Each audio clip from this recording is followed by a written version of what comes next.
Cost per serving, ito maganda to.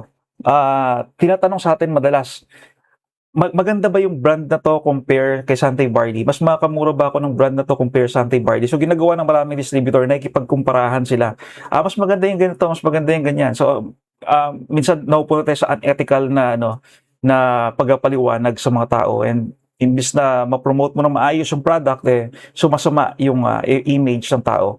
So pagdating sa pagko-compare na lang, alam natin maganda ang Santay Barley, di ba? Siyempre kanila yung farm, kanila mismo yung manufacturing facility, lahat ng process niya from farming to production to distribution, papunta sa Pilipinas hanggang sa mapunta sa kamay ng mga tao. Santay Barley lahat ang gumagawa niyan. Hindi sila nag-aangkat sa mga third party suppliers, di ba, mga middleman, na mas dumadagdag pa yung yung costing. So Santay Barley sa lahat nag-handle. Kaya pag ganyan na tinatanong sa akin kung maganda yung ganito, maganda yung ganyan, nag-base na lang ako dito sa cost per serving comparison. So play natin tong When people compare yeah. barley So may 2 minute products, 24 one thing second becomes video. clear. Not all options give the same everyday value. Yeah. So after 2 24 second video, pwede niyang i-load yung yung details ng ating cost per serving comparison. So makita natin dito ang Santay Barley. Kung naka-SNS ka, lumalabas na 23.94 lang yung per serving mo, no, per scoop sa canister. So ang customer price nito is 42 pesos. Yan, per serving. Kung in-avail mo ng member price, mapalo ng 25.20. Pero kung member ka at nag-subscribe and save ka, papatak lang yan ng 23.94. Ngayon, compare natin kay Amazing Barley. So, si Amazing Barley, ang SRP niya is 100 per 3 gram per sachet. Ang member price, yan, so 50 pesos. Compare natin yung member price ng Santay Barley. So, pumapatak lang siya ng 25.20. Lipat natin konti yung cam. Yan. Oops. Alright. So, makikita nyo doon sa gilid, 25.20. Compare mo yung 50 pesos. Kalahati yung diferensya. Maganda ba yung Amazing? Yes, maganda. Hindi naman mo promote sa market at hindi naman tatagkilikan ng madaming tao kung hindi maganda. Pero sa katulad kong practical, di ba? Doon ako sa maganda quality at syempre, di kalidad din yung presyo. So, 25.20 compare sa 50 pesos. So, praktikalan lang. Kung ako magkapaka-practical, doon ako sa kabila. Mas mura yun. 20 kalahati yung presyo niya, no?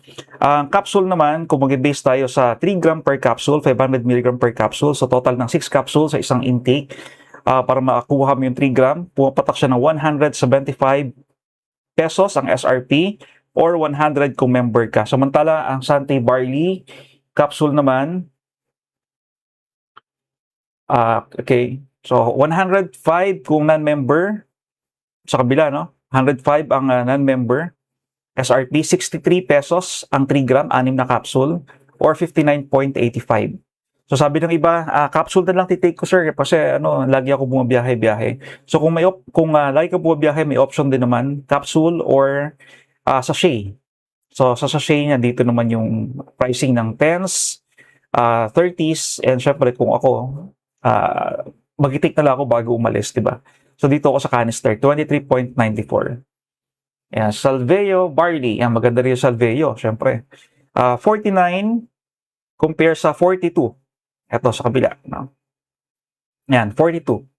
Ito 49. Ang member price is 40. So, 25.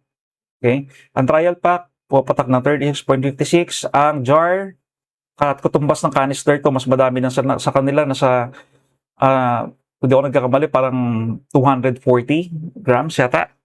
So, mas madaming laman, pero kung mag-base tayo sa cost per serving, 36.25 versus canister na 25.20 and 23.94 kung naka-subscribe and save ka. So, less discount pa ulit yun kung naka-subscribe and save ka. So, si JC Organic Barley, nandyan din yung pricing niya. Ayan, Ascendra, ito pang mayamang presyuhan na to, no?